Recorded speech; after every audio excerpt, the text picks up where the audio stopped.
Hi everyone, have you ever wondered how to start your own business and be successful at it? Have you ever wondered how to make a full-time income, quit your day job, and be your own boss? Today, I'm going to share with you how to do that in this video, so let's jump into it. A little bit about my background and my personal story. I have ran my own business for over 5 years. I quit my day job over 5 years ago, and honestly, I have never looked back. My health was declining as I was working my regular full-time job, and the doctors couldn't figure out why. But I needed an income, and I needed it now.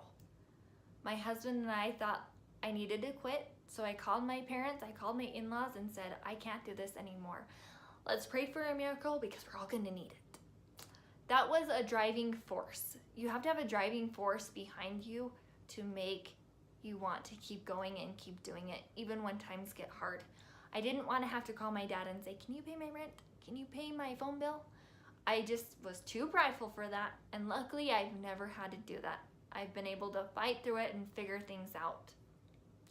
For 6 months after I quit my job, I was searching and searching and searching on what I was passionate about. I wanted something to fall in my lap, and I prayed for miracles that would happen. I tried clothing, I tried jewelry, I tried baby clothes. I don't have kids. Why would I be passionate about that? And one morning I woke up and was thinking about a personalized jewelry business that was handmade, and it clicked. So my first tip is to start and have a driving force or forces behind your business.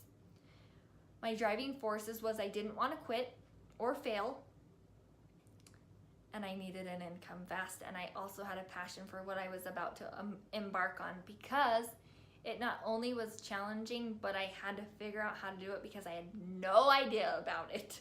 So sink or swim, literally. So I jumped on the internet, I found all the books I could get my hands on, I found local classes, I searched metals and different materials I could use and tools, and I was up several nights figuring it out. I invested $100 in supplies and different materials that I could use to make pieces that would start my business. Those tools sat on my counter for a week because I was so afraid to fail that I just didn't know if I could do it. So the first few tips: have something to drive your business, make sure you're passionate about it, and start. Just start. Big or small, just start. My next tip is have a plan where you want your business to go and set goals. Whether you'd like to make $5,000 in a year, $20,000 a year, or $40,000, $50,000, $100,000, $200,000 a year, you've got to figure it out. And you have to figure out how you are going to make that happen. My next tip is if you are creating a product or you are starting an eBay store or Amazon, start small. You don't have to come out with guns a-blazing. I started out with 12 pieces in my little shop and have grown it to over 100. Now, with the streamlines of income, and I'll talk about that in a minute, that I offer a huge variety of different products now, but I've had to grow into it because I didn't want to be overwhelmed and just think, I can't do this, I'm done. Because when you get in that mode, you want to quit and you want to stop. You don't want to keep going. So my next tip is to have streamlines of income. I have 3 streamlines of income I can always rely upon to know I will always have money coming in, as long as I'm working. If I'm not working, I'm making no money.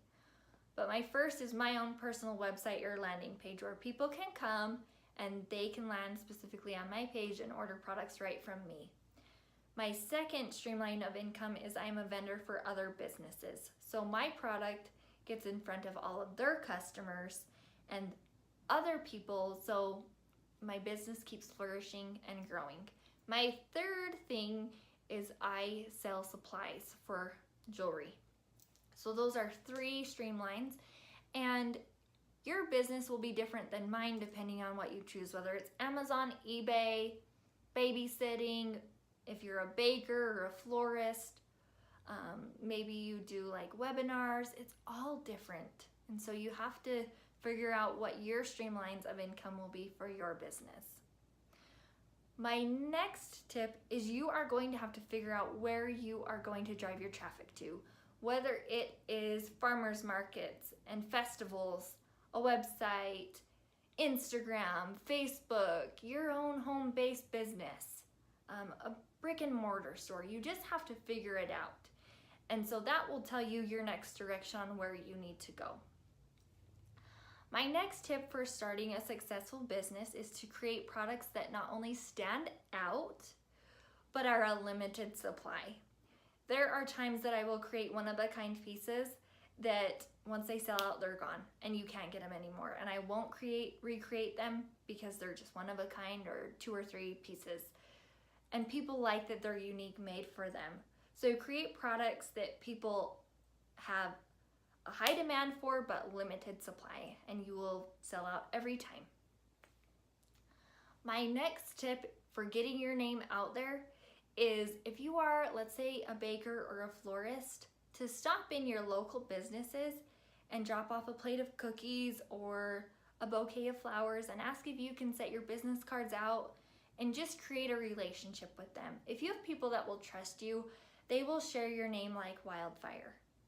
And I know this because this has happened in my own business, where if people trust me, they'll tell their mom, their sister, their aunt, their daughter that they love this product and they need to try it out. So keep that in mind as you create your brand and continue it to grow. My next tip is always stay valuable. Stay on top of the trends, stay on top of technology, and always be willing to adapt and change with it. I know that there are times that my business takes dives and up and down and up and down because my market is always changing, especially nowadays where people come in and think, oh, I can try to make this and I can do that. It's changed a lot from when I first began, and so I always have to keep in mind how to continue to make my income increase. And that's one thing that is hard because sometimes you have slow months. My really, really, really busy months are October, November, and December because people are buying for Christmas. And then it picks back up in the middle of the summer and continues to climb from there. But my slow months, I really have to dig deep and find what I can to create an income coming in. So keep that in mind as your business changes, and sometimes it fluctuates and it's not the same all the time. So just keep that in mind as you're growing. My next tip is to be patient. If you are patient, you will fight when times are hard and you will continue to try to work through it. If you don't love what you're doing, you'll quit and you'll think, I don't want to do that anymore, and you'll be on to the next thing. And I've noticed a lot of entrepreneurs doing this because they just don't want to keep going. They'll create a product and they love it and it's great, and then they've invested in it and then they don't love it anymore, so they move on to something else. You don't want to do that. You want stability. You want your customers to know they can rely upon you. And it's priceless when you have people that connect with you and rely upon you and you grow to love them and they grow to love you. There's nothing more sweeter and more fulfilling in a business. My last tip is always be falling in love with what you do.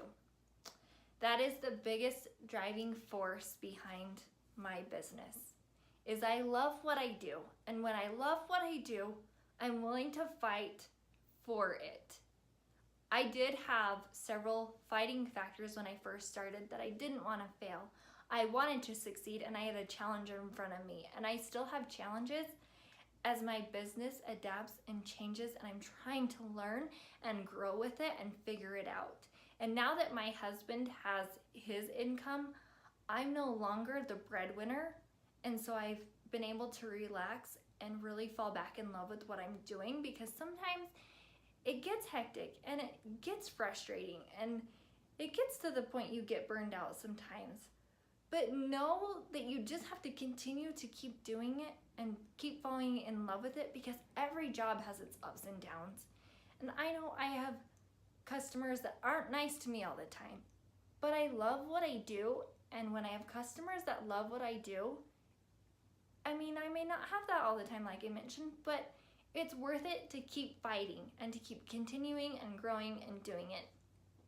I know this is kind of a crazy video because I feel like starting a business is such a broad topic. So if you'd like a part 2 of this video, let me know and post it down below in the comments. But these are just building blocks of how I started and things that I wished I knew getting started, because I really had to fend for myself and figure it out, pull some late nights and early mornings and just fight through it and figure it out. So if you did like this video, please subscribe. I would love to have you a part of my channel. I'm really working on it and trying to get it to grow. Please subscribe. Thank you so much. We'll see you next time. Bye, guys.